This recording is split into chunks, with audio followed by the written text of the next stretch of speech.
بسم الله الرحمن الرحیم.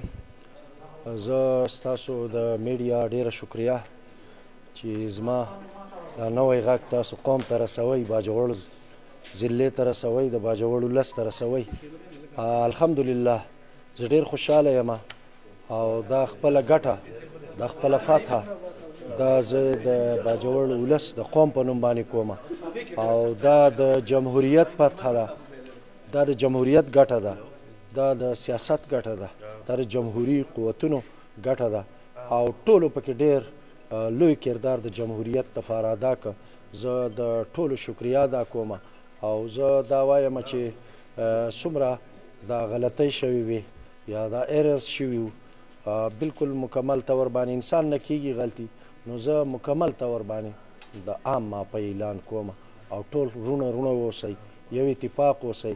الیکشن وشو، الیکشن دا زمونږ د هر چا خپل سوچ وي او نظریه وي، د هغې مطابق د الیکشن مطابق دا د حق فیصله وه او د حق فیصله وشوله.